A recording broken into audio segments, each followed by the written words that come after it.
There we go. I assume it's working. I never know these things. They just sort of happen. So let me know if I'm here. Hello, everyone. My name is Fiona, she, her pronouns, and I run What Am I Rolling, which is a twice monthly RPG one-shot podcast.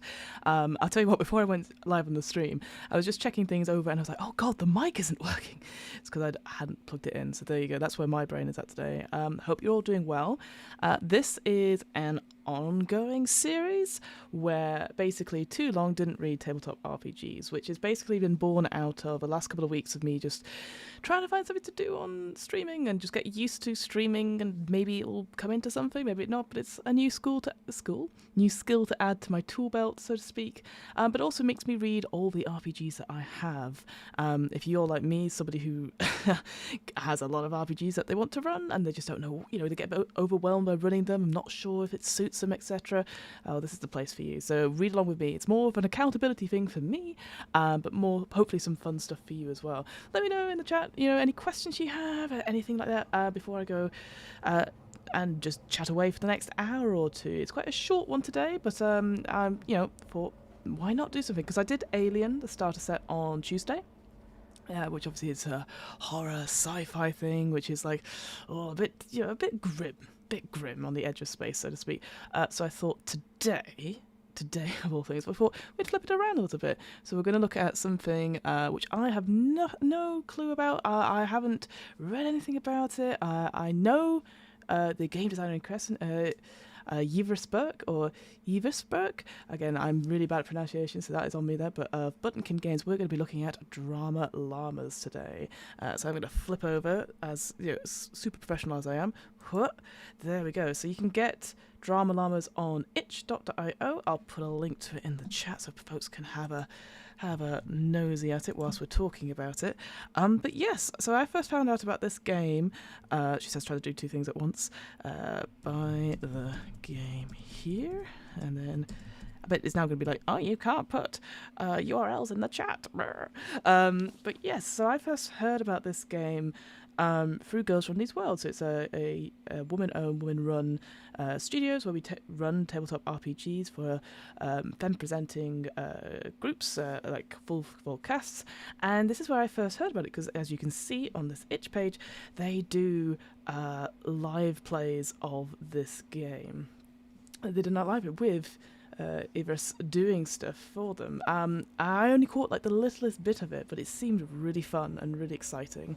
So I thought, why not have a look, see what it's about, and maybe it's something I might play on Ware at some point. It's an interesting one.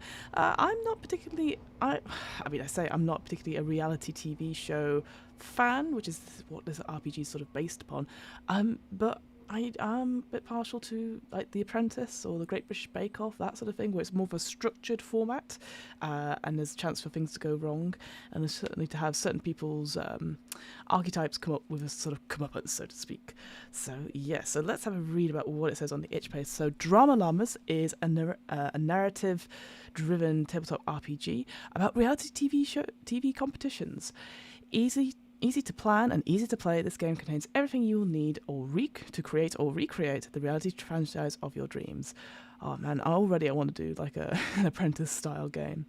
The game is packed with genre tropes and chaos-generating mechanics, with all with the absurdist, llama-flavoured twist. Great. Love that. And I know, like, again, I guess it's a sort of game that you could put any sort of animal in it, but llamas just seem great. And I mean, already you can see on the side here, look at this amazing artwork. And you've got a little bit down there. Very, very cool. So it says, play as a cast of fame-hungry llamas eager to grab the spotlight and snatch the big prize.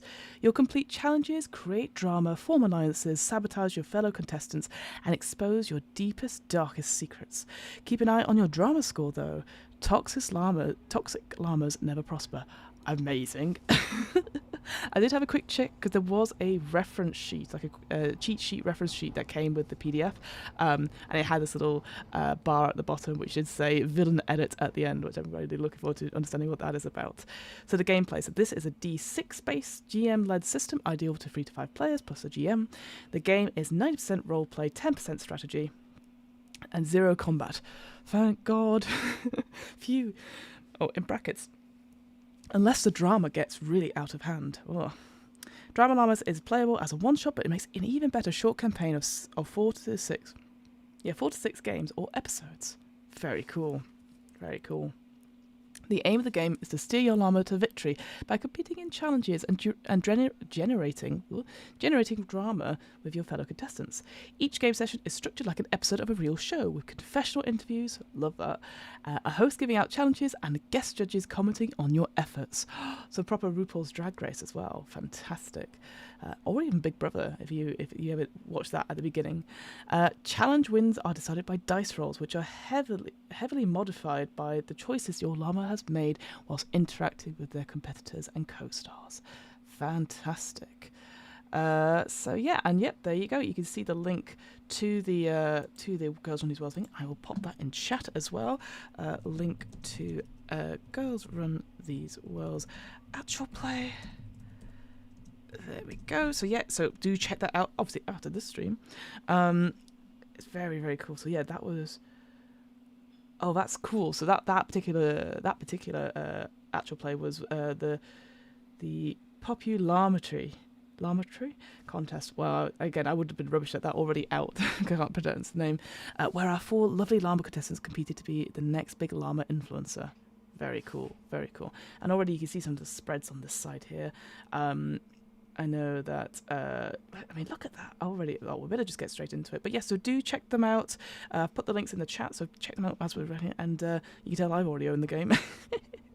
I did back the Kickstarter when it first came out. And I do believe, although do not quote me on this, I do believe there are some physical copies, some physical prints of Drama Llamas coming soon. Again, I have, I'm signed up to the Buttonkin Games newsletter. And so that's where I get all my info from. So do check them out. I'm sure there'll be a link to them somewhere. With all that out of the way, let me get rid of that screen and let's go dive into Drama Llamas. So yeah, so this is the PDF that you get with the itch, but also you get this. It's maybe a little bit small. I can move in a second. Whereby, yeah, again, a nice reference sheet that you can give to your players, I'm guessing. And there at the bottom, look at that little score. I don't know what that means, but I'm very excited. But yeah, right at the top, higher numbers or higher whatever status, I guess, markers toxic and villain edit. Very exciting. Really looking forward to hearing more about that. So, Drama Llamas, a tabletop RPG about reality TV competitions and the llamas who compete in them. Amazing. So there's a table of contents. So we've got, how many chapters? We've got 1, 2, 3, 4, 5, 6, 7. So there's only 7 chapters. It's actually quite a short PDF that only, well, you can't see it. It's off to one side, but it says 56 pages here. This is an example of play, which again is always useful. I always think that's really good to have a short example. I know sometimes it might feel a little bit cringe if you're reading it, but if you're like, I'm not sure how those mechanics play out, I always think a written example, even if it's short or if it's a little bit longer, if it's a bit more in-depth in roleplay, it's really, really helpful at this point. So the first chapter we've got is what kind of game is this? Probably to explain why there's llamas in it. Llamas, that's the second chapter, why llamas. And then before session 0, so we've got some stuff for session 0, which is great. I can already see safety tools on there, which is really exciting. Episodes, so again, maybe the structure of each session, and then drama, and then the producer, so presumably the GM. So again, one thing I absolutely love about this. Hello, Detective Butts. Hello, how are you doing? I was just getting into Drama Llamas. You've come at the perfect time. I'll scroll back up so you can see this epic cover page, Drama Llamas, and it's a tabletop RPG about reality TV competitions and the llamas who compete in them. So already, I'm very, very excited about this. I've put links to the itch and to an actual play of it. So at some point, if you fancy it, I go check those out as well. But all I'm doing is just going to go through it as is. Thank you for joining me, Detective. So then we've got the drama. So this is all the extra little bits here, such as villain edit as well. That's the other thing I'll quickly show you, Detective, because you are here. There's some sort of scale at the bottom, which I think affects dice rolls. And you can already see at the top of it, if you have too many bad choices, you get to be in the villain edit, whatever that means. I absolutely love the idea of that. Anyway, and then at the end, we've got the producer. So that's what I was saying before you arrived, is that one thing I absolutely love about tabletop role-playing games is giving special names to the facilitator, the game master. So here you have the producer for this role, which I absolutely love. Really, really cool. And there you go, Button King Games. And yep, so you can find out all the stuff on their website. Oh, it's already a clickable link. Very, very good. And Yivrisberg is obviously a designer. Again, I will say just for the stream, I do know Yivris personally in the sense of she ran a game of Inspire Isles on Girls Run These Worlds, which I was lucky to be a part of. And so she is an absolutely excellent, certainly Grail guide for that one, but I'm fully confident she's written an incredible game. I mean, I'm already excited by it as well. Perfect Timing is my middle name. Detective Perfect Timing Butts. Or Buckets, depending on how you're going through. Brilliant. So, let's go. Welcome, fellow llamas, and congratulations! You have been chosen from the vast throngs of eager applicants to compete in the hottest new reality TV contests on the block. You have big dreams, the camera loves you, and whether your eye is on the prize, on lasting fame, or both, this show could be your big break. You must seize this opportunity with both hooves. You see, already, I just want it to be Hunger Games. That's what I can definitely feel like. Already the horror in me is like, I must get out and I must infect this lovely, lovely game. So, Drama Llamas is a narratively driven tabletop role-playing game or tabletop RPG about reality TV competitions. This game is designed to be easy to plan and easy to play, and with this book will help you create or recreate reality franchises and competitors of your dreams. It's packed with genre tropes and chaos generating mechanics, all with an absurd. Whoa, there you go. Absurd. No, I keep saying it wrong. A chaotic llama-flavoured twist. There we go, get over that quickly. Gather some friends, or kindly strangers, and play as a cast of fame-hungry llamas eager to grab the spotlight and snatch the top prize. You'll compete in challenges, create drama, form alliances, sabotage your fellow contestants, and expose your deepest, darkest secrets. Keep an eye on your drama score, though. Toxic llamas rarely prosper. Excellent. Look at this plate. Oh, very cool. Of course, yes, Ninja Warrior. That would be a great one. What's the other one? Total Wipeout. All those sort of things. Great. Again, I guess the TV reality show, for me, obviously is quite narrow in the sense of like, oh, it's a competition of you got to be whoever's apprentice or the Great British Bake Off. Of course, it could be physical stuff as well. Oh, learning stuff new every day. So you play as llamas. Yes, Drama Llamas. I think the next chapter is going to tell you why llamas in a second, which we'll get on to. But yes, I like the fact you've used your full name in the chat.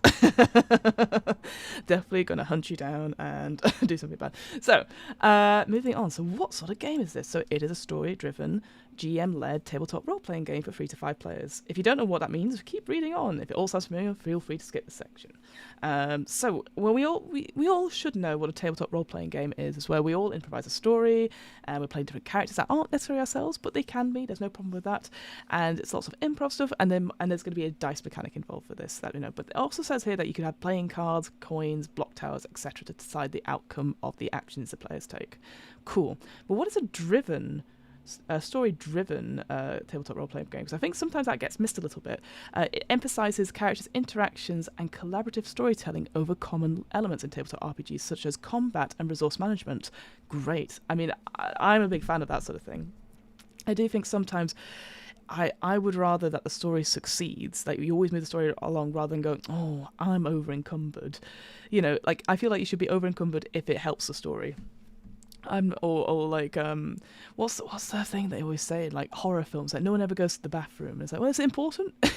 Is it going to forward on the story a little bit? I don't know, these questions. In fact, this game contains no combat mechanics whatsoever. Thank God. And so it's quite unlike many widely known tabletop RPGs. It's designed for group play. Yep. So we need at least 3 players, maximum of 5, and we have a producer, which is the GM. By GM, we meant that this game is designed to be run by gamemaster or GM. Their role is to describe the world, take part as non-player characters or NPCs, and run the game. And this involves many different skills, such as planning the session content, presenting challenges for the players to react to, fairly adjudicating the rules during play, and keeping an eye on the pace of the game. And that is why they're called the producer. Oh, hello, Hamilton. Hello, Hazard Strikes. How are you doing? I hope you're doing all right. Shouldn't you be at work? I should be at work. You've just joined us for Drama Llamas, which, as I've just been describing, is a reality TV show inspired tabletop RPG with llamas. And what? Why llamas, though? Well, Yivris has already answered the question for us. Yes, llamas. Sassy, furry, hissy, spitty divas with eyelashes for days and attitude for eons. This raises a few questions, we know, so we'll try and answer some of them for you now. Is everyone a llama? We find the game works best when everyone, including the competitors, the hosts, the judges, the audience, the production team, etc., is a llama. Our advice is to imagine a llamaverse. I love that. Where humans are never evolved and instead llamas became the dominant species. This means that other animals are around, just as they are in our world, including monkeys, just no humans. Real-world places, technologies, and brands can exist in the Llamaverse, which may even share some historical events with our own timeline. As long as you can llama-fy it, you can include it. Amazing. I love it. Always click off the encumbrance on D&D Beyond. Just at any point, click adventure from the 90s. Oh no, I'm one over. Oh, I can't move anywhere. I work the evening shift today, detective. Oh, well, thank you for joining us. And hopefully, you're not late for your evening shift if you're listening to me talking about llamas. Shh, says Hazard Stripes. Okay, I won't tell anyone if you don't tell anyone. Can they do things with their hooves?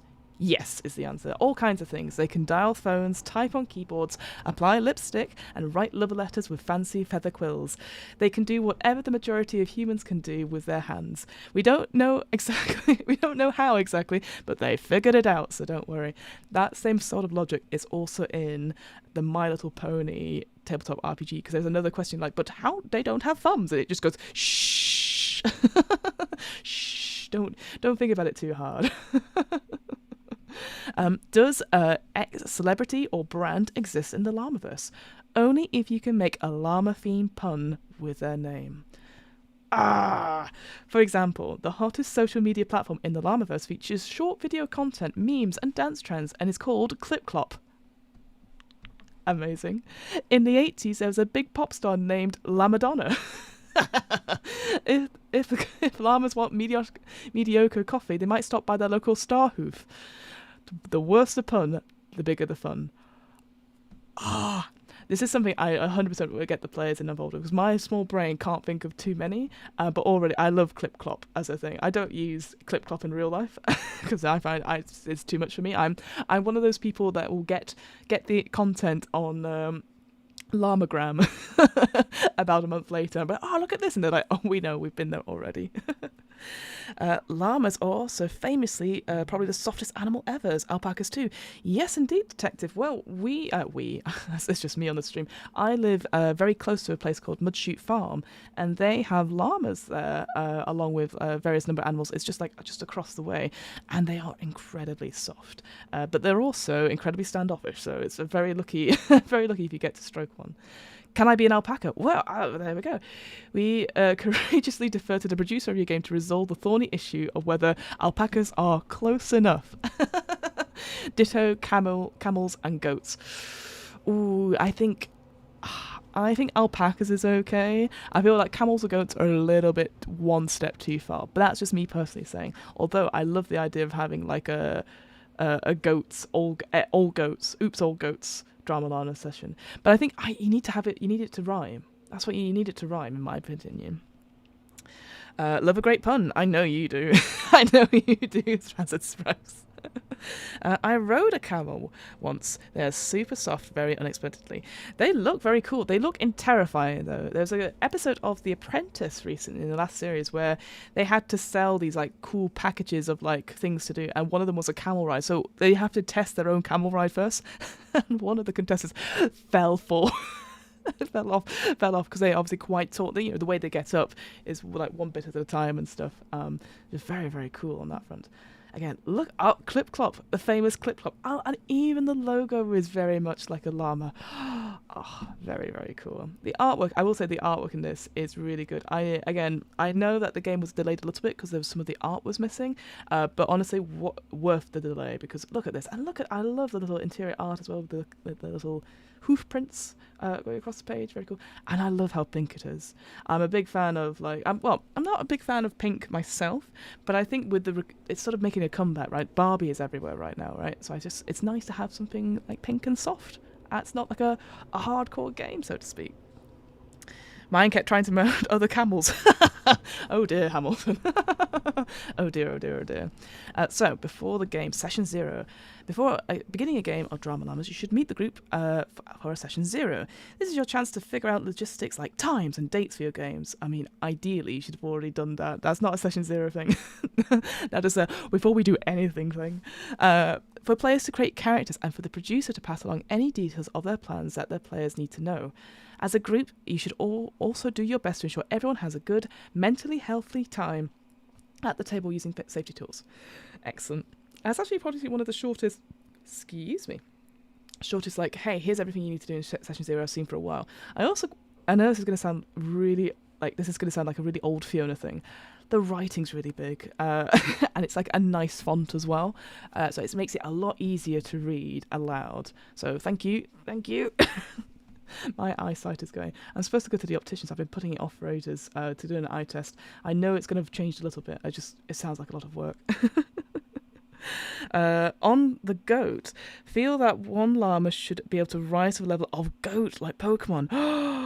Oh, I love that. Oh well, if we run a game of Drama Llamas, that's going to be in probably the end of the structure, one of the episodes. That sounds good. So, welcome to the show. As a group, you need to figure out what the premise of your show is, what kind of competition it involves, what the prizes are, and the location. Maybe what reality TV show it's inspired by. The producer will likely lead the discussion, but it is the player's opportunity to add their ideas into the show's concept. The discussion should help players create a llama that's excited to play and fits in with the theme, or who doesn't in a hilarious way. That second part is me. I'm always the one that's like, how did I get here? Oh my god. No. We advise openly discussing how you want the game to go. Discuss your cats, concept, aim, tone and subject matter. Credit to this tool belongs to Patrick O'Leary. Yes, I highly recommend using this. I always bring him up every time I do a stream. Jason Cordova has a really nice dialogue or monologue, I guess. Script, there you go, words. Script which you read out as you're doing concept, which it is, to be fair, meant for his games, but it sort of goes, here's the concept, but this concept means this, and then describes what it is like that. I'd actually recommend checking those games out to see what a good script is, so that if you're a bit worried about, like, how am I going to introduce safety tools, how I'm going to make, because sometimes it is a bit awkward if people aren't used to playing with it, having a nicely prepared script that's short and simple really works well, so really good. I didn't even read the next line. If you're unsure where to start, here's some suggestions. I assume that's going to be suggestions for what kinds of shows you're going to have on that front. I want a reddish brown. Oh, sorry, my kids. Brown one with some serious llama bangs. Detective, that's you. You've sort of taken. You place orders on the bangs. You can have that one. Yes. So there you go. There's the scripts already. Ignore what I said about Jason Cordova. Yvers Burke has got you covered. The concept is Drama Llamas is a game about TV. We've talked about this. It takes their structure and tropes and then adds a surreal twist by making everyone talking llamas. Good. The aim of the game is for you to have fun playing a silly, melodramatic character. Your llama has another aim, though, to win the competition. Where these aims are in conflict, choose to have fun. Ooh. Think of the competition as scaffolding for your story, the source of your llama's drama, an excuse to cause a scene. Whether your llama wins or loses, in the end, your group will have built a story together and hopefully shared a lot of laughs along the way. Tone. Whilst the word drama is in the title, this game works best when it's played for comedy. The tone should be melodramatic but also very silly and cartoonish. It is a time-honoured comedy tradition to put characters who take themselves very seriously into situations where they can't help but look ridiculous. Your characters are llamas, so that gives you a head start. Very good. Very, very good. All right, subject matter. I did wonder if it was going to talk about this, so this is exciting. Okay. So there's no escaping the fact that reality TV has a voyeuristic aspect to it. On talent shows, magnificent singers will talk at length about their personal hardships before we see them nail a performance. On baking shows, we'll watch with fascinated horror as a contestant fumbles while pulling a cake out of the oven, dropping it tragically onto the ground with only minutes left on the clock. We will watched open-mouthed, unable to look away as contestants stranded on a desert island turn against each other and make vicious accusations over a missing banana. You know what? The Traitors is a good one for that. Oh, so good because people are so silly. I love, but again, the voyeuristic nature comes into that. Tragedy and victory, success and stress, interpersonal conflict, and uneasy alliances are all part of the stories we'll tell. This makes it all the more. Sorry, I lost my face. This makes it all the more important that you remember and stick to your boundaries set in Session 0. And if a player calls out discomfort with a topic in play, or doesn't call out but shows obvious signs of being unhappy, back off without question and move on. Yes, that is really good. Yes, if you think of all the stuff that's come out about, like, Love Island, for example, or even, like, what was the other one that came out recently? I think Traitors was one as well, that they had to have, like, they do now have, like, mental health teams on standby to help with the sort of the aftercare and stuff. Because people forget that these people are humans too, but they're sort of shown in a particular light when on screen to tell a certain sort of story. Safety tools. In this game, llamas should misbehave, be rude, sabotage each other, and cause trouble. In contrast, I would like my phone to stop going off. It's somebody trying to message me, and I've told them no. In contrast, the players at the table should take best possible care of each other. Sorry, that word did not make sense. The drama in this game must be fictional.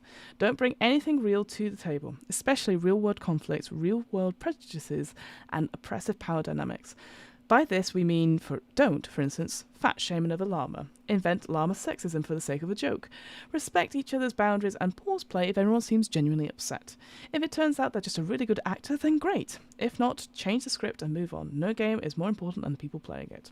Absolutely. Hear that at the back. The producer should select and apply safety tools to ensure that everyone feels safe, happy, and comfortable at the table. We suggest using lines and veils to flag off-limit content before you play, and X cards to allow players to easily express discomfort in games. If a player asks for a change of direction on a topic at any point, just change the subject and move on. There's no need to dig deeper during a game, or even after if they'd rather not.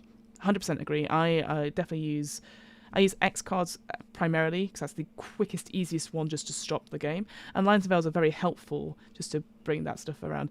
Two things I'd say about this as well. The only time I've had X cards used before. The only time I've actually asked for clarification, you never get the players to justify it at all. Absolutely, 100% agree with that.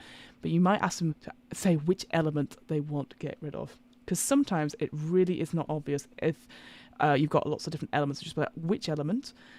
Can I just go, can I ask which element? I think GM should be empowered to do that because sometimes it is very hard to say that, and you're not going to question it at all. It's just helpful to it. And I always bring that up into the sessions. I'll just say, you can, if at any time you don't have to justify it. I just might ask you to clarify which is, and people seem to be okay with that. The other thing, and I always bring this up, Hamilton, if you're still there, you know what I'm about to say. So boundaries, they suck the energy out of the room sometimes, and people are like, oh, but I want to play, but I don't want to hurt people. It's really hard. I use something called Foundries, which is a sort of a more positive version, which also keeps us safe as well. I got introduced this through improv, and basically all that means is that we go around and we talk about like stuff that we would really like to see in the game. A lot of things is like, what do you like to see in the game? But it's something like, oh, I would really love to have character moments. For me as a GM or a producer in this case, I love people having out of the box thinking for challenges where they sort of go, okay, we're going to bring this together, like a MacGyvering. I love MacGyverings. I think that's so much fun and exciting, and it makes me having to think about and justify. I love that sort of thing. We call it being put on the spot in improv. I love that. I think it's really fun because I like being taken off guard by stuff because it makes me really excited to like come up with something, and it sometimes works. I also like character moments, and I also really love people getting to grips with the system and using it to their advantage. One example I can give. In our Alien stream, somebody saw that they had like a talent, and they used it in a really clutch moment, and I was like. It stopped me from killing their character, essentially, for that game, because obviously in Alien, people die. And I was so impressed, but I was so cross because it took away that opportunity for me. But I was like, that is a beautiful example of how the game has been run. So that's the thing. I want people to get to grips with it and then be able to use it to its full advantage, and it just works, and everyone's always behind those sort of events on that front. Whoa, what have we got? Foundries. Yes, see? Capital letters, foundries. It's so good. All right, let's go on to llama creation. So creating a llama. Too long you've just been a regular llama, one of the listless chud chewing masses. Cud chewing. Those words. Unlike the rest of the glorified goats, you have an ambition, a drive, a dream. To be rich and famous, you'll achieve a goal by any means necessary, be it a talent, charm, or low-down, dirty, rotten stunts. So, I believe these are the different sort of archetypes you can have. So we've got, tag yourself. It's about to happen. A tag yourself meme's about to happen. So we have the hot mess, who is a loose cannon with terrible luck and worse choices. We have the normal one, in brackets, in quotation marks, sorry, always speaking sense and always getting ignored. Almost famous. They've tasted fame and they want more. Miscongeniality. They are here to make friends. That bitch. That llama. Ruthless self-belief that is your weapon, is their weapon, and they will cut you. And then the puppet master. A master manipulator, if they do say so themselves. Oh, so those are 6. There's archetypes. They're called archetypes. I don't know. So there's 6 archetypes there, and clearly they've got 2 special moves each, which is good. Oh, already, I think I know as Fiona, as a as a Harkin, as a Slytherin, as that person, I think I would be the puppet master for sure. But I definitely would come across as the normal one. I wonder if I guess obviously session 0 stuff might take this away from people, but I would wonder if you could be like, oh yeah, I'm just playing Miscongeniality or the normal one, but you're actually playing the Puppet Master instead. And then you can review, if you're going to have those layers on with the other players. I would love that, both as a player in that game that it happens to, or being that player who's the Puppet Master or GM. But I know, again, not everyone likes that, but here we go. Detective says, I want my llama to be super into the sober life, but recently discovered CBD gummy. Through the game, he eats gummies, but as time goes on, increasingly apparent that he's been eating the THC gummies. This game can happen. I think you would be probably the hot mess one in that case if you were doing that. Miscongeniality for hazard sprites. Yes, Fee is definitely the evil one. Hey. And when anyone brings it up, they get super defensive. Excellent. I'm a Hufflepuff. Yes. I'm lactose intolerant. I'm a Hufflepuff. Anyway, those are the 6 archetypes we've got. So, step 1, you pick an archetype. Pick reality TV star archetype from the 6 above. Choose wisely. In addition to being a role-playing prompt, your archetype grants you special powers detailed in the special moves section. More than one player can pick the same archetype, although it makes the game a better game if there's a diverse mix. That is fair. Again, if I just go back and look at these 6 archetypes, again, I know we've not even looked at the moves yet, but I wonder if we could swap some of the moves or maybe make custom moves. I'm already thinking about how to hack this game. Not at all, but I'm just wondering because I would love to have 2 hot messes in the same team, but then you're not hot messes about the same thing, but if you combine their powers, they could be a really good watching, if you so to speak, but then hot messes about different things perhaps, but I don't know. But again, that maybe comes down to flavour rather than hacking the system, right? So just things to think about. Step 2. Moves. Look down and copy down the names of your archetype's special moves on pages 25 to 28. On your character sheet, familiarise yourselves with what they involve. Ask the producer if you're unclear as how these work in play. Okay. Step 3 is details. Now you know what type of character your llama will be, and also what type of competition they've entered. Baking, sewing, juggling. Hopefully these will inspire you to flesh out your details like their name, appearance, and some personality traits. Maybe even a silly voice. There's always a silly voice.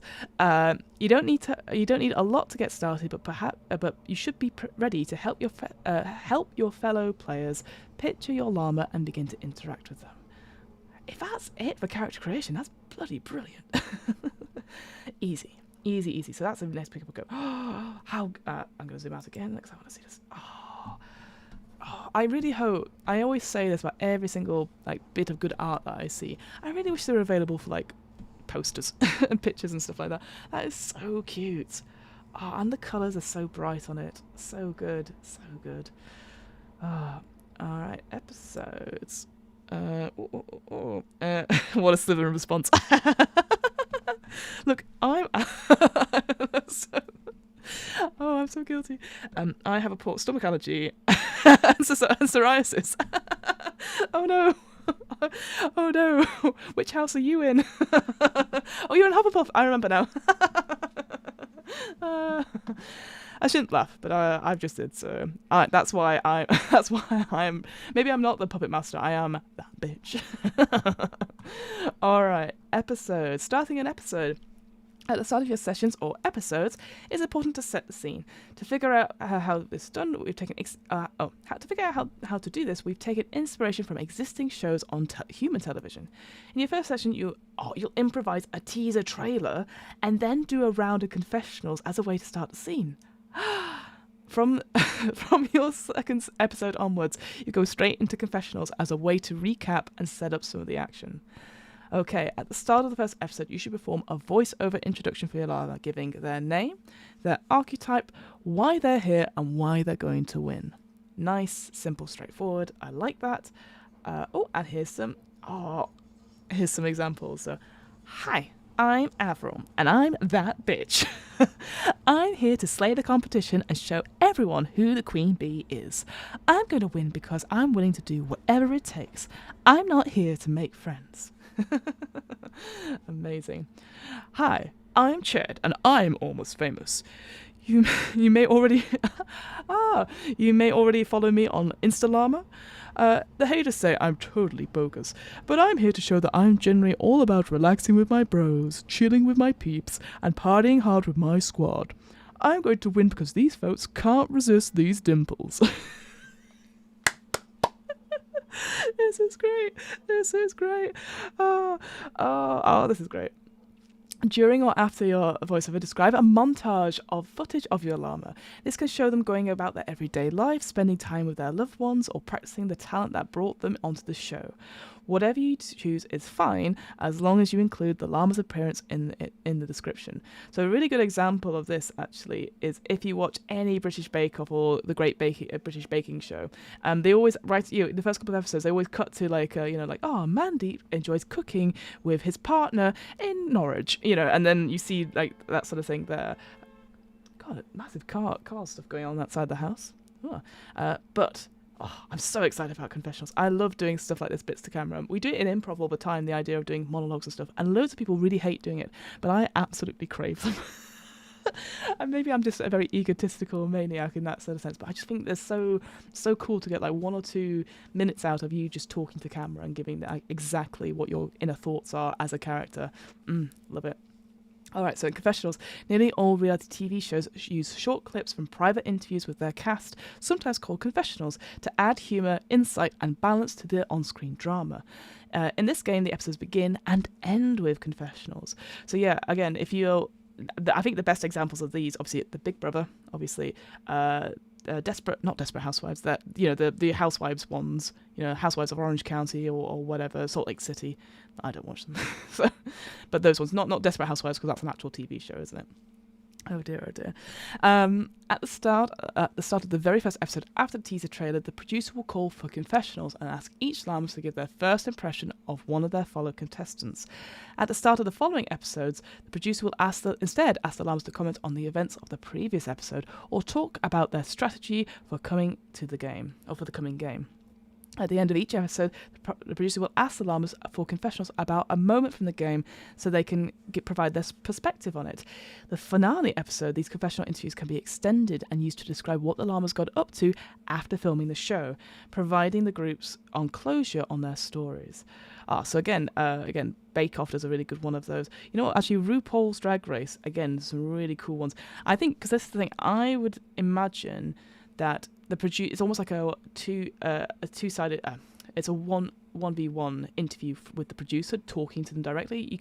I think you could have it just so that to expand it. Certainly if someone's struggling to think of like a moment to talk about stuff, I'd be like, so how did you find that? And is there anything more to that? You know, like actually asking questions of that llama character to really sort of pull it out a little bit, just to make that confession like really juicy. I think it'd be really good. After exam. So last time I had a really hard day. I dropped my cake, chipped a hoof, ate some bad grass, and on top of it all my fur was so flat. I can't believe all my friends are going to see this. Can you maybe do something with the editing? No? Okay, well, here's hoping I do better next time. Did I pick it so I could read out these are the monologues? Maybe. The competition. Every game session will be structured like an episode of reality TV competition, alternating between mini challenges and workroom interactions. So it is RuPaul's Drag Race, where llamas can create drama before ending the episode with the episode challenge, which decides the winner of the episode. The final episode of your series, all the llamas compete in the crown challenge to decide who takes the prize. Okay, cool. I wonder why you like monologues. Wrote that and you said exactly why. Promise not here just to take the mic. I'm happy you're here. Rue Wolf's Llama Drama Drag Race. Yes, very good. Well, that's what we're doing. So challenge structure. During a challenge, you'll have a budget of 5 actions that you can take, choosing between drama and karma moves, deep dark secrets, sabotage, alliance, expose, or telling a sob story. So these ones, they're sort of on here for a proper expansion of it. It's brilliant. So good to know that. These moves each have their own rules about when and how they are used. You must take at least 2 actions in the preparation phase for each challenge. Okay, and I think it says it up there as well. Interesting. Cool. I wonder then, because I know it's a D6 system. Is it maybe maybe it's a Powered by the Apocalypse game? I didn't really look too much into this before I started, so maybe no, because there's no modifiers, so to speak, is there? Stats even. All right. Anyway, all challenges follow a 3-phase structure, moving from announcement to preparation, and then ending with presentation and judgment. Okay. So phase 1, announcement. The next challenge is announced usually by a visit from the show's host to the workspace. The llamas are told all the details of the task, including what the level of the challenge is, i.e. mini, episode, or crown, who the judges will be, and any additional prize information they don't already have. Okay. 2. Phase 2 is preparation. The group should take some time to role playing and describing their llama's execution of a challenge. Every llama must take at least 2 actions during this phase of the challenge. This phase continues till all the llamas are either out of actions, i.e. they've taken all 5, or until all players have taken at least 2 actions and agreed to move forward. You don't have to take your actions in turns. They should come up organically throughout roleplay with your co-stars. Sometime during preparation, the host of the show will come and visit again and interview the llamas briefly, asking what they're working on. So RuPaul's Drag Race. This is a chance for llamas to hear what their fellow contestants are doing. You see, but I would still like to have, because my favourite reality TV show, as I've said, is The Apprentice. I just want Karen Brady to be following around these people. Karen Brady and Claude, or Nick Hewer, depending on your favourite seasons. But then I guess we've got Bake Off, we've got the Goth, Noel Fielding. And then I would pick Sandy as my other little mini sort of host. So there you go. That's where my brain is at. This is a chance for the llamas to hear what the other contestants are doing. Phase 3 is presentation and judgment. With all the hard work done, it's time to present your work. The llamas will take turns in rolling dice to see how well they did, adding the relevant modifiers, and then describing their presentation to the judges. This may be dazzling or disastrous, depending on the score how they scored, and your narration should reflect the result. The judges, played by the producer, will react accordingly. Look at that image. So good. My llama's drag name would be Cherry Bo Peep. Perfect. Copyright that now. Woolly like me? Uh-oh.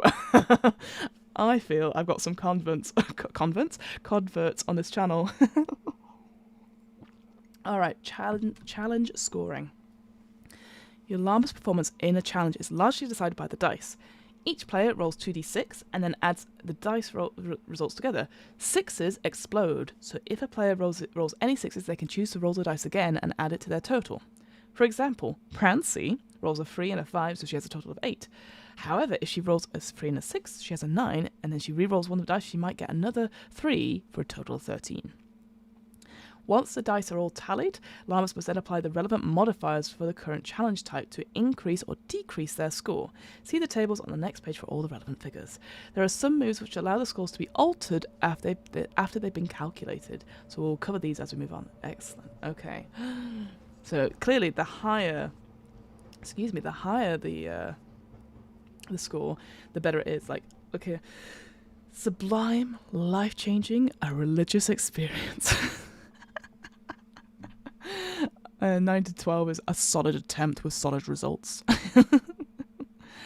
Oh, but catastrophic, awful. How did you get in here? Oh, brutal. Okay, so 17 or higher is good. 2d6, I'm trying to think what that is as a... Usually I think that is just as... I'm just trying to think what the average is for that. I know 3d6 is about 10.5. I wonder if it's 6.5 for 2d6. So you would have to use your moves quite a bit to get even anywhere up here, right? Here we go. So modifiers, okay. For breakout star, 1 for villain edit, 1 if you're in an alliance. So these are pluses and minuses. Oh, I see. So if I go up here into this is the reference sheet. So this talked about the villain edit before. So for whatever reason, if you're in here, that means if you've somehow got that label, you've got a -1. And if you're in humdrum and sabotaged, so humdrum even. So if you're low, it's bad. If you're middle, bad. But if you're at top, villain edit, you get a +1. Oh, that's pretty good. So those are the mini challenges. So those are the first ones that you do. Then the episode challenges, they go up even more. Breakout stars, +3, +1 for each mini challenge one. Yes, because that normally makes sense because they usually become the leaders, don't they? Minuses there. And then the crown challenge. Oh, wow. +6 for breakout star. Oh, but then the villain edit at the end is a -6. Damn. So you do all right till the end, and then boo, you don't get it. Interesting. Okay. I wonder how you get those modifiers. I guess it's up to the producers to depend on stuff, right? I know we're going to find out, aren't we?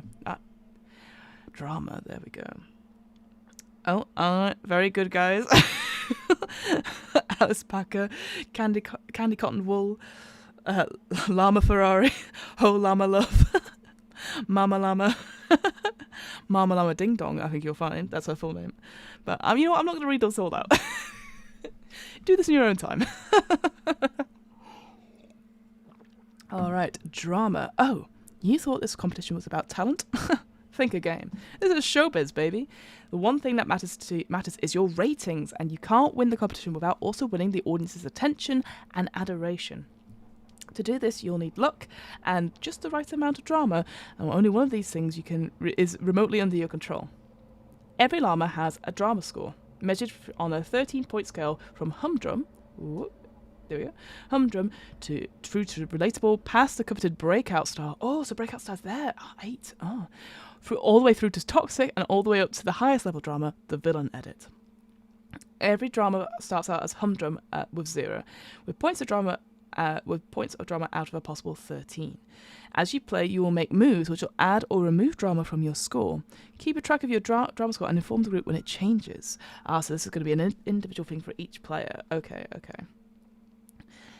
In presentation and judgment phases, there are penalties for being humdrum or toxic, whereas both breakout star and villain edit statuses come with some hefty bonuses. Do you get nothing for relatable? I guess not, because you're just a nice person. You're just a nice little llama. Here we go. Breakout stars. A llama with exactly 8 points of drama has breakout star status, which grants boosts to challenge rolls of all kinds. If they gain or lose any drama points, they immediately lose the status. Oh, it's like Star Baker of the Week, isn't it? Oh. There can only be one breakout star at any time. If 2 or more llamas share the status, they must immediately have an argument over something silly. The sillier, the better. Each llama then rolls 1d6, and the highest scorer wins and remains a breakout star, whilst the other moves up the scale to villain edit status. Oh, cool. So you get the other way around. That's pretty cool. Llama Stone. Llama Ding is the winner. Yeah. Villain edit. A llama who reaches the maximum of 13 points of drama can go no further and now receives the villain edit.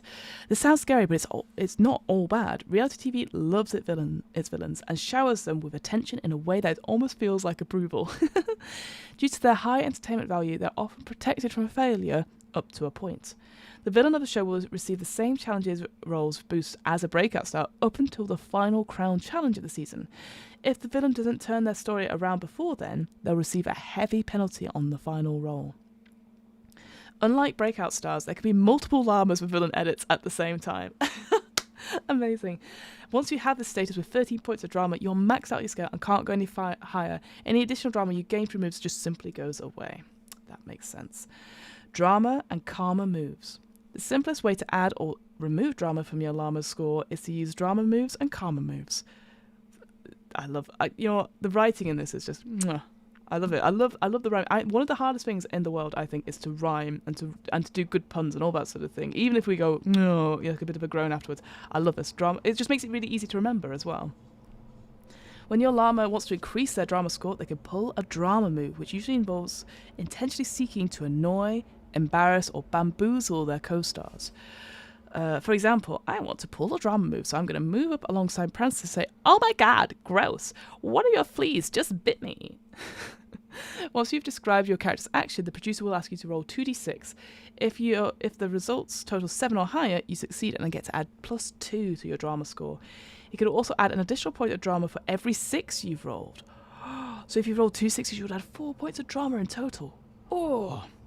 Okay, so here's the top tip there. So if you want to increase drama, roll high. You want to roll high. Even when you're trying to decrease drama, you want to roll low. Man, I'm always rolling low. So maybe I would be the villain and somehow get low.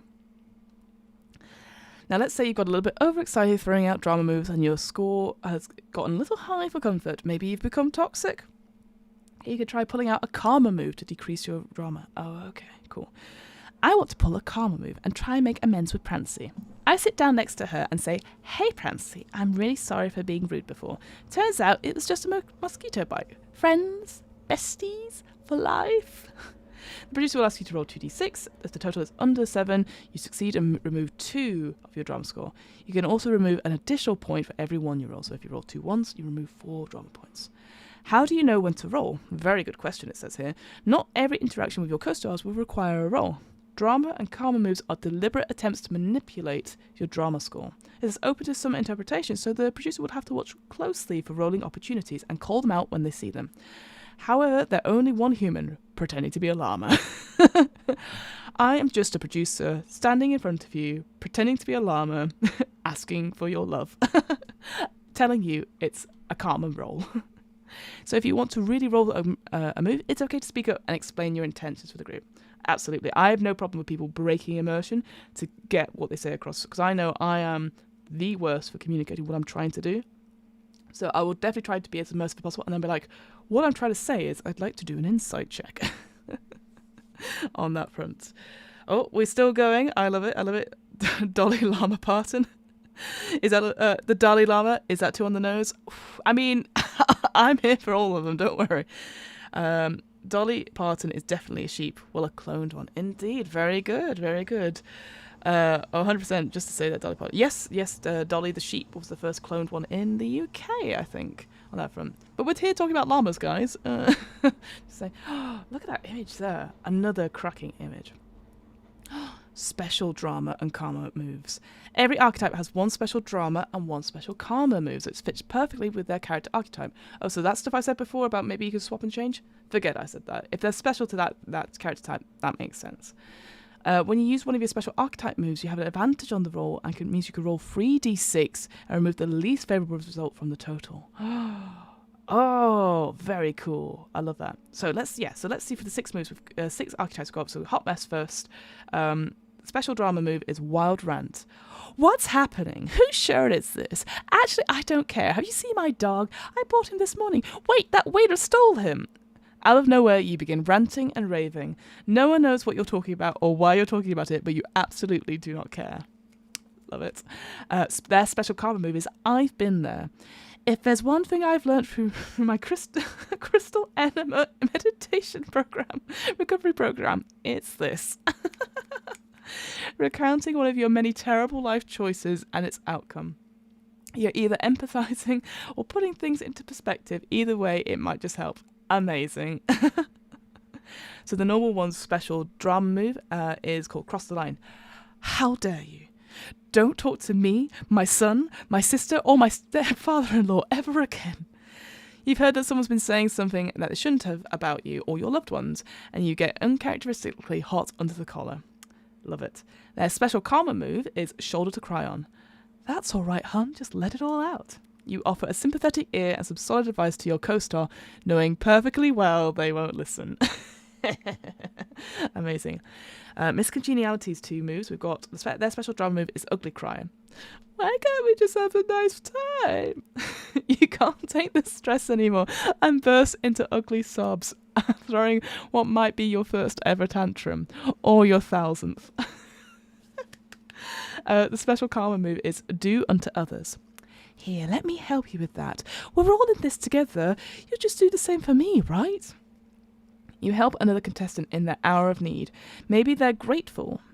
Stranger things have happened. Puppet Master. Their special drama move is Stir the Pot.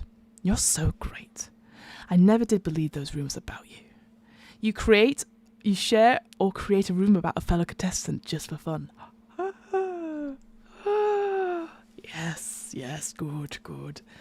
Their special karma move is It's Only a Game Show. Hey, I'm just playing the game. We're all here to win, right? We'll laugh about this later.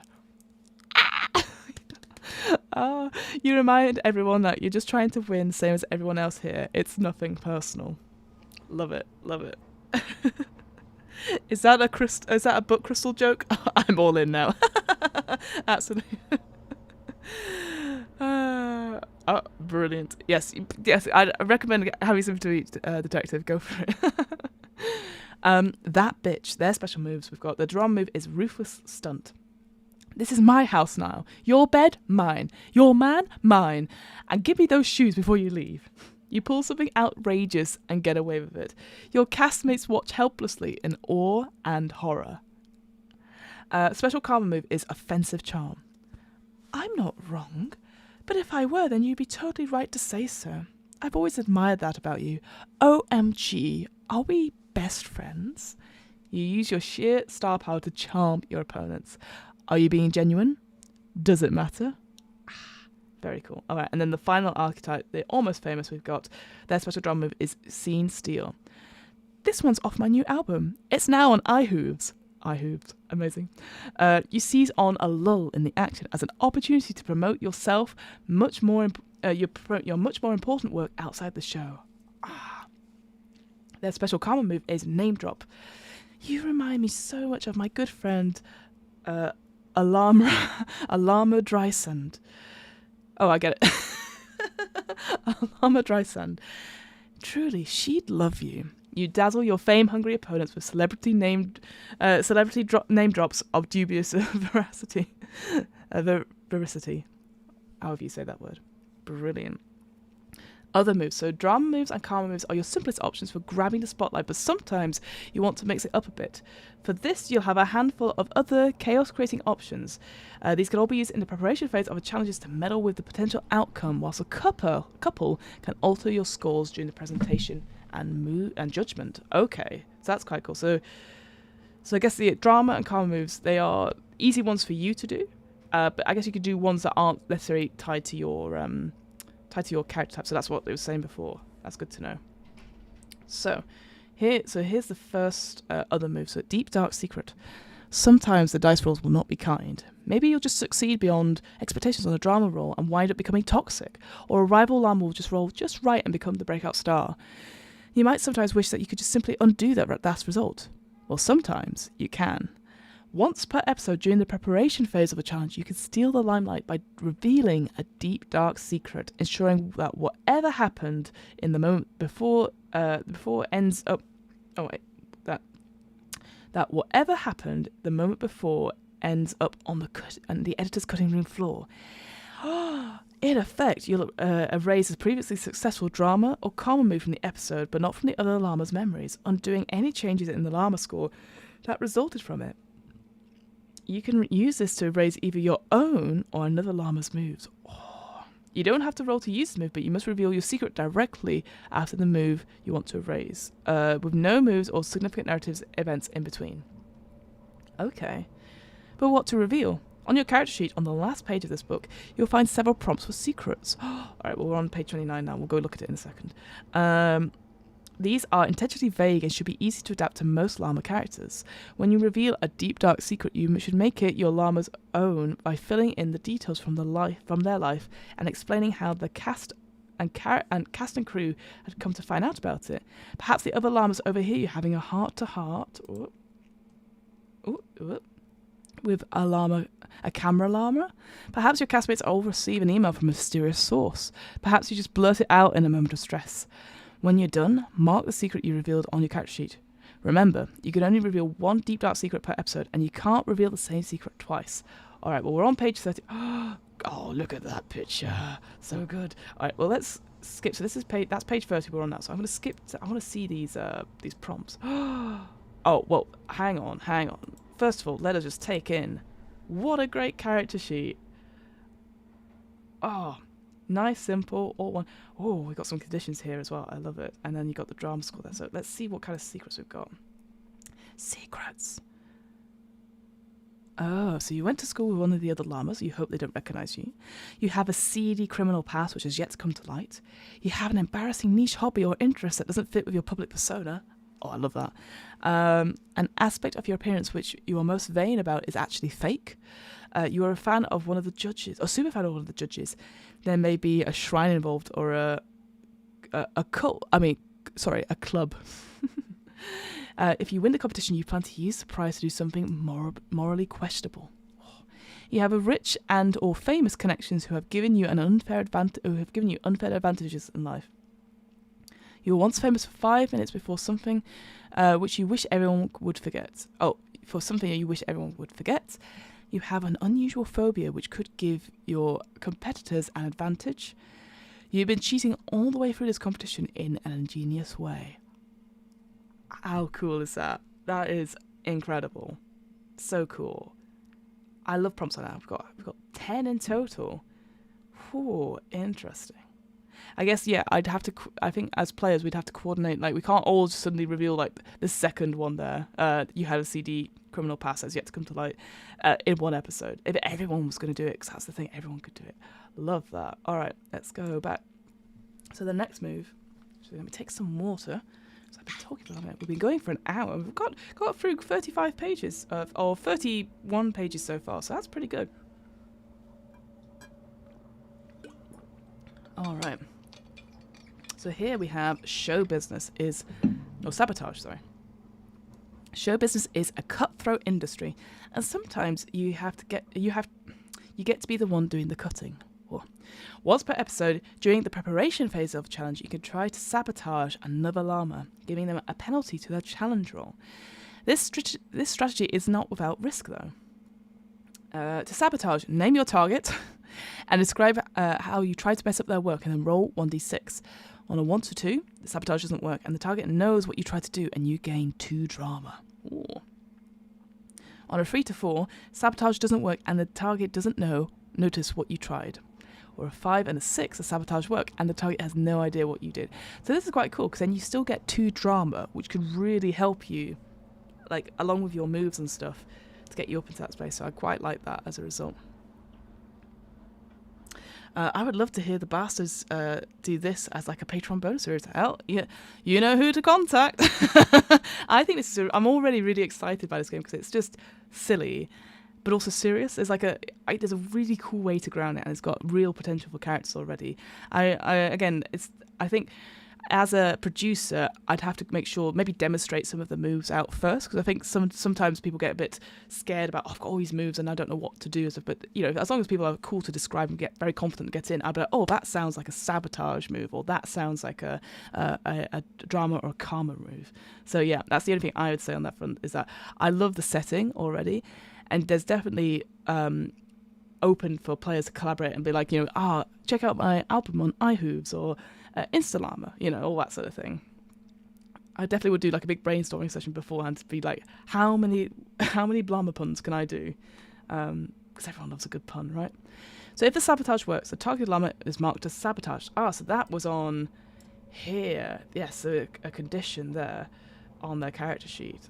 Interesting. Ooh, let's get back to that. Oh, exposed. We're not onto that one yet. There we go. And they have a negative modifier to their next challenge roll. Excuse me.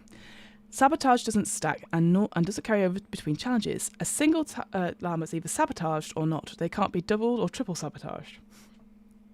After the challenge, the target llama clears sabotage from their character sheet. So so it's only linked to that one challenge that they hecked up. When you combine sabotage with a drama or karma move, roll for the results of each and then combine them in how you would roleplay the scene. Interesting. Okay. So again, I can imagine it being a little bit more customizable and like trying to get more moves in and more rolls in. Again, if it was the first couple of games, maybe just taking it slow, and also not having one person doing all the moves. Like, I'm guessing that these are all like once per episode moves at a certain point. I don't want one person doing them all, Alliance. Trust is a tricky thing, but if you find friendly co-stars, you might want to team up with them. There is strength in numbers. You can form an alliance during the preparation phase of any challenge, but there are some rules. You can only be in one alliance at a time.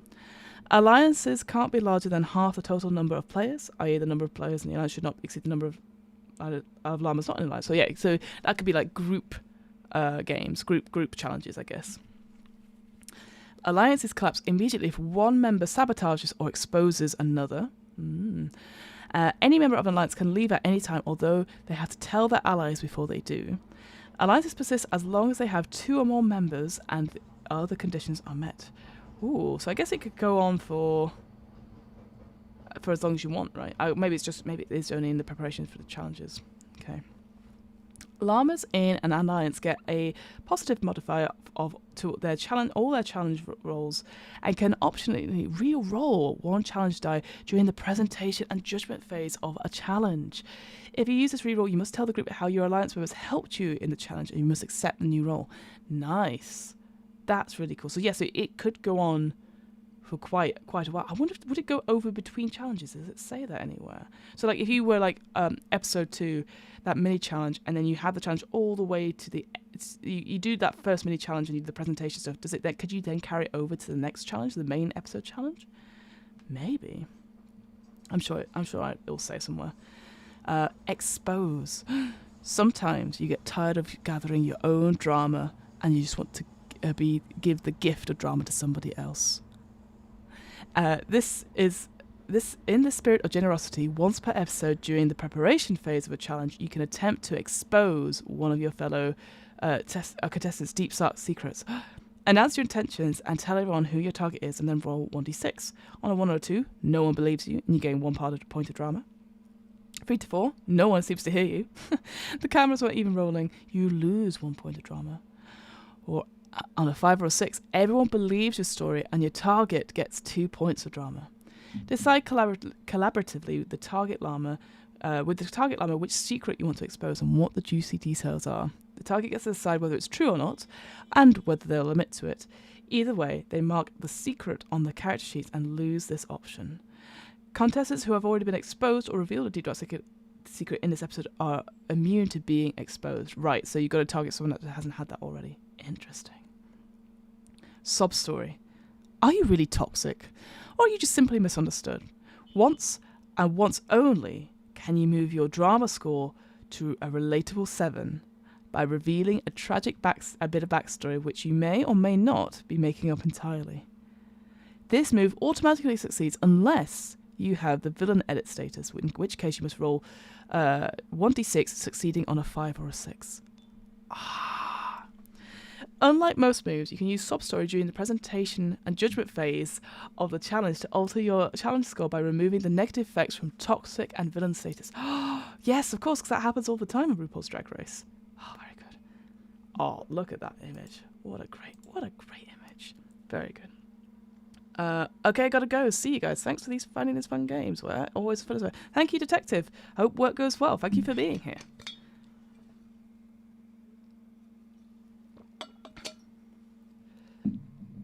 All right, and here we've got an example of play. I won't read through all of it, but I guess this is an example of going through the whole thing, right? So here we've got an example of Bryony, the host, giving you a challenge to make the most delicious cake. So I guess it's just a general example of doing it. Sabotage attempt. Very cool. So yeah, I would read through this example and going through the whole different things of like, okay, so you got your preparation. Sorry, I'm scooping back and forth. Preparation phase, and then you do all you got to move. Was it up to 2 actions in that first phase? And then presentation and judgment phase. Is that what it is? I'm just gonna look at this. So yeah, she announces it, preparation and the judgment. Yes. So the announcement is just that little bit, that sort of scene setting at the beginning on that front. Very cool. And yeah, so you hear all the different references, the different moves. So you could just make a general drama or calm move, and then you've got these special moves that you could do once per episode. I thought sabotage was once per episode. I'll have to double check. Let me go back and check. Sob story is once and once only. Maybe you could do expose. Alliance and expose you probably could do once per episode for the sabotage. And then these two, I guess, once per episode for the expose as well. I guess everything is once per episode, just to make it a little bit fairer, so that people aren't constantly like back and forth, so to speak. Cool. All right, good to know. All right, so I'm going to move past the example of play, because again, we could read that in our own time. But that's quite, I like how it's okay, because it makes sense, because there's a little bit more in terms of structure to sort out for here, so it's good to know on that front. It's beautiful though. I love the little images. I love how the producer's in black.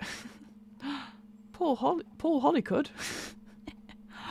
Oh, how beautiful is that image? Oh, honestly, the artwork is stunning. All right, but the final chapter we're going to look at, and we will look at it because I think it's kind of important, certainly for a game like this, is the producer. So this is the GM. So Llamas, that's a wrap. No need to read any further. The rest of the document is just for those planning and running games. So it's just for you and me, chat. Just for you and me. So what is my role? As the producer, your role will be that of the games master or GM. This is a common term that you've seen used in other games, with similar meaning like dungeon master, storyteller, or keeper. Amongst other things, this means you are a planner and a facilitator, as well as a player in the game. As a planner, you're preparing situations, characters, and challenges before each session, and for the players to interact with. Producers will differ on how much planning they want or need to do, but at the bare minimum, we recommend knowing the basics of your show. See the next section for more on that, what the challenges you'll be setting for the llamas are, and who the NPC judges are. Session planning is a balancing act. Easy when especially when you're new to... Oh, you know what? I should zoom in a little bit. There we go. A little bit better. Remember to stay flexible and adapt to your players' in-game contributions, incorporating them into an already established fiction. Remember, if you don't use everything that you've planned, you'll find you can recycle your best ideas into another game at another time. Yeah. As a facilitator, you'll help the game run smoothly by knowing and interpreting the results and expanding on them in cases where the written rules don't cover the unpredictable shenanigans of your players. In this role, it is essential that you play and treat your players equally. You'll run a session 0 and be principally, though not solely, responsible for stepping in when anything in play goes beyond the safety boundaries of that you set your groups. Yeah, the safety stuff comes, it's kind of your responsibility. It's everyone's responsibility, but you have to set an example as a facilitator for sure. And there's some information here about like if there's a less extroverted player struggling to take part, you need to find a way to bring them into the story. So yeah, being able to share that limelight with the other players, that's great. And then finally, as a player, I missed this very important part here. Perhaps most importantly, you'll say yes to your player suggestions about the world whenever reasonable, allowing them to shape the story too. Yeah, the yes and bit there. Finally, as a player, you collaborate with your group by playing the part of the world they inhabit. This includes describing their surroundings, how they react to player actions, as well as portraying the non-player characters, or NPCs. It's interesting, that word, non-player characters. I read an article really a long time ago where people were like, oh, we don't like saying non-player because it sounds very negative. So they say something like, what was it, like DM characters or anything like that. And then, I don't know, like I just feel like it's characters that the players aren't playing, right? So just non-player characters, but it's like, well, the GM is a character, or GM's a player. I'm like, okay. I don't know, whatever terminology you use, it's fine. But I just feel like sometimes we're focusing on stuff that maybe isn't as useful to discuss about just right now. But I don't know. What do I know? Remember, though, whilst you may play many roles, the players are the stars of the show, and the focus should be primarily on the llamas and their drama. It's in the name. You also get to play a special character with the power to control the pace of the game and throw wrenches into the llama's best laid plans. That is the producer.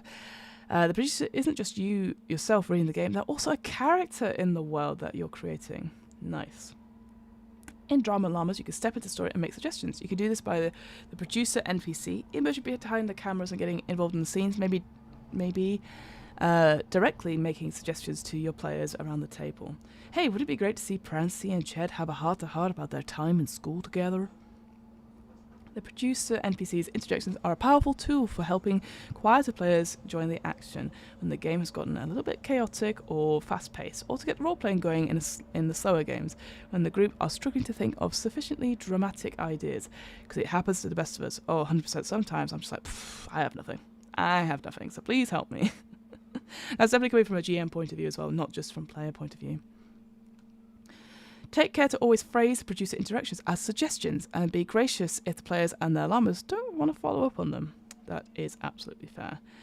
Finally, it is important to remember that you are playing the game too, and if you're not having fun, something needs to change. Talk to the group if this is the case.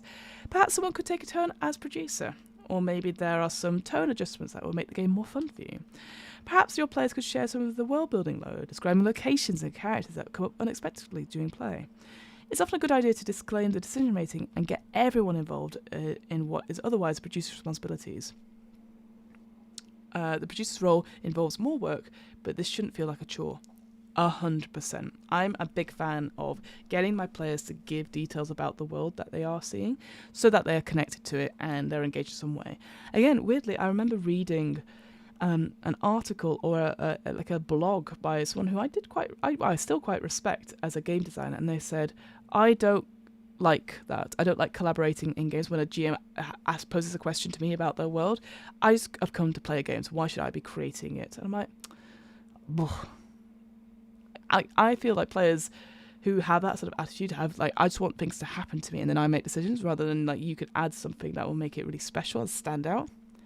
Like, okay, go back to your video games then. Like, I don't know. It just came across as like, I have not come here to help create your game. I'm here to play it.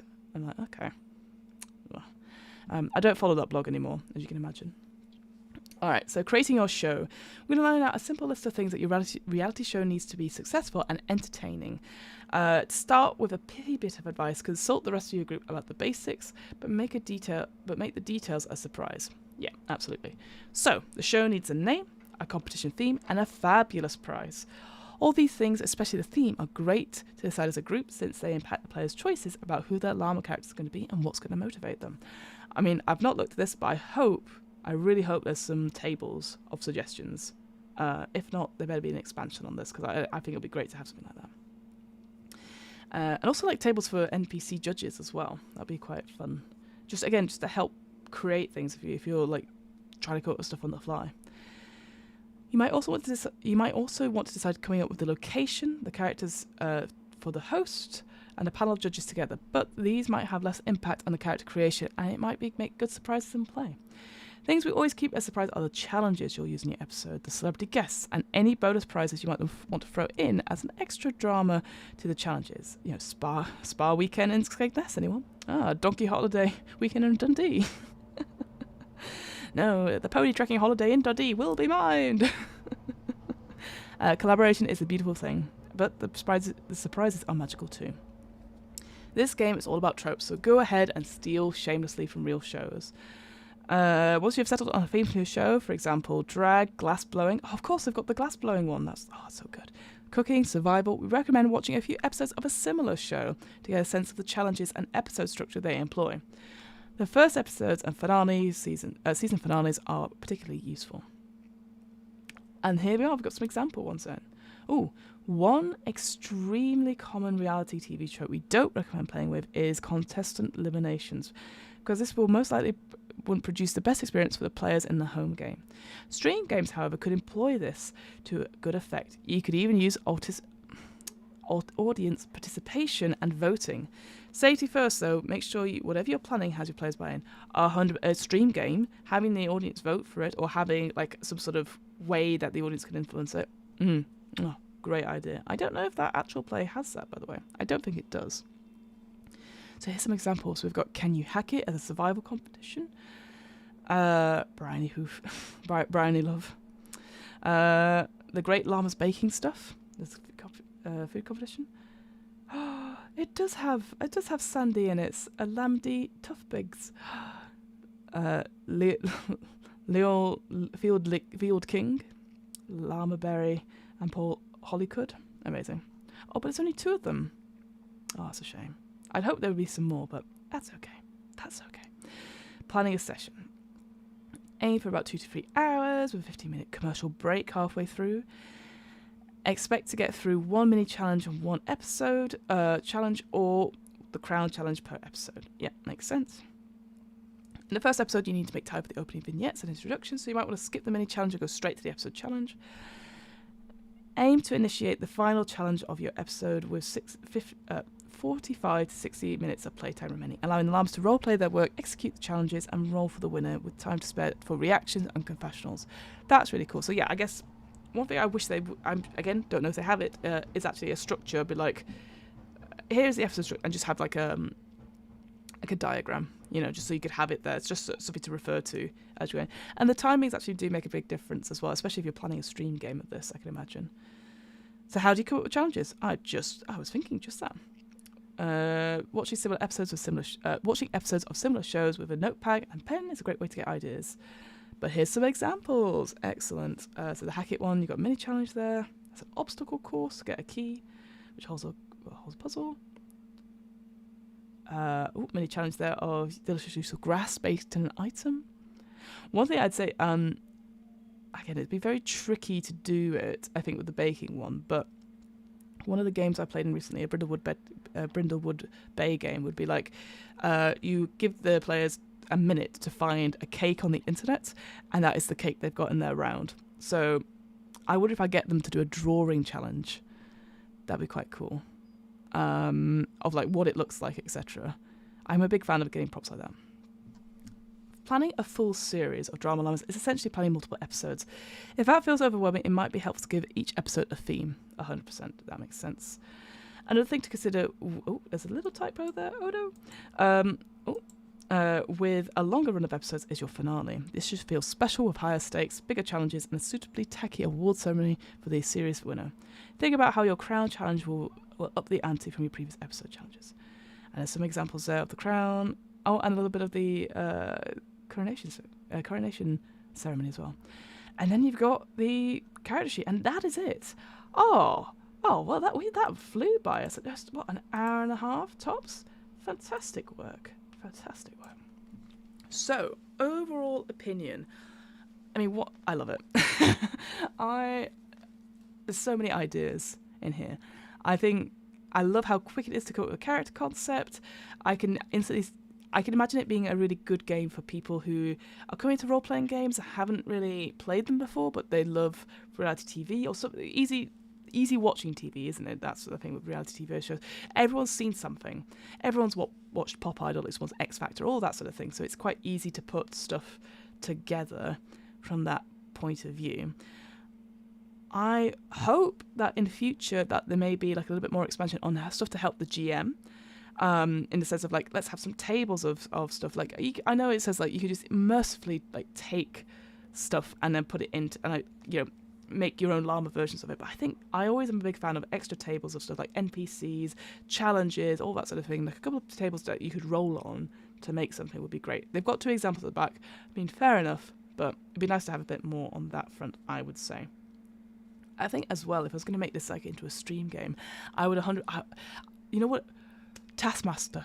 That's what I was thinking of this whole time. We could do like a Taskmaster type one with llamas and maybe encourage the players to go out and do the tasks and then record them and then bring them back. Like a Drama Llamas Taskmaster, a Drama Llamas Master would work so well for this, I think, as well. Ah, great. Love it. But there you go. So that's Drama Llamas. You can get that. Let me bring it back up. You can get that on itch.io. Button King Games. There is... I can't find my... There we go. You can see up here that on the buttonkin.itch.io/Drama Llamas. I'll put it in the chat once more just so it is there.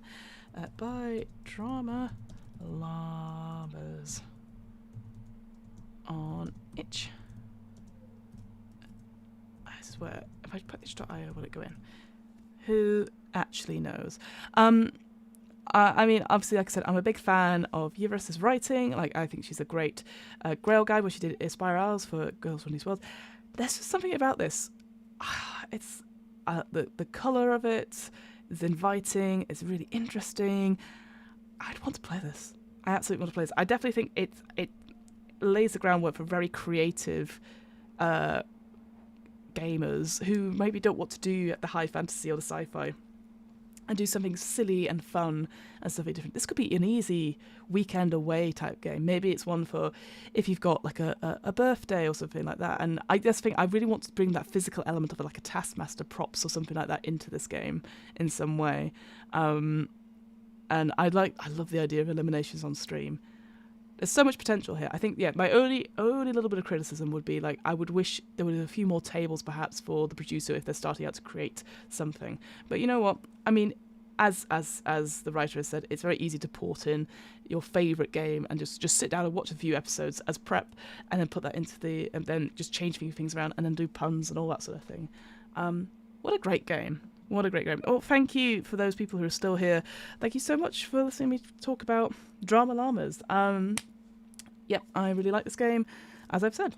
If folks are interested, I run some podcasts. I'll put them in the chat as well. This is where I'm going to awkwardly look over this way as I put them in. But yeah, we've got What Am I Rolling, which is a twice monthly RPG one-shot podcast where we look at different game systems similar to this, where we... sorry, typing brain is not the same. You'd think I'd have this like on a big... what's the word? Have it on a on like a command or something like that. If I was on Twitch still, I probably could do that. Probably can't do it for this. But if you want to check that out, that's where you can find us on that link tree, which I have spelled correctly. That's always good. You can find out where you can listen to. We've done lots of different one-shots. Currently, what's airing just now is Die, the RPG by Kieran Gillen and Stephanie Hans, which is very different to this game. So I recommend checking that out. I'm also, I've got a flow page, but I'm not going to put that up here. I think that's in the... No, it's not in the show notes, is it? Well, doesn't matter. I'm an improviser. I do lots of running games as well. I'm going to be running Aliens 2, our second stream of Aliens on Girls Run These Worlds in the next couple of weeks, which is going to be very, very exciting. And you can see the VOD that I did of going through the starter set. That just went out. It's going to be in the same channel. It should still be here. Finally, also, if you're like, oh, Fiona, the stuff you're saying is really fun and interesting, and I'd be like, oh, that's very kind of you. Please feel free. We do have a Discord. I don't want to invite them to the Discord. I swear I'm going to look like an absolute moron. Again, I should have this already to hand. I don't want to. No, not the Discord updates. This is where it's not going to let me do it, is it? We do have a Discord.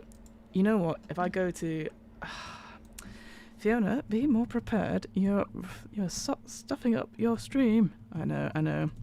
But if I go to my own link tree, it is in the link tree as well. But please check out our Discord. Come along, find us. We are wonderful in there. We talk about tabletop RPGs. There's a Discord link. Let me just actually write something so it doesn't get taken away. Where and DMBC Discord. There we go. So yeah, the Where and DMBC Discord, is it going to come out? Who knows where it is? It's going to be like, whoa, this is not fun.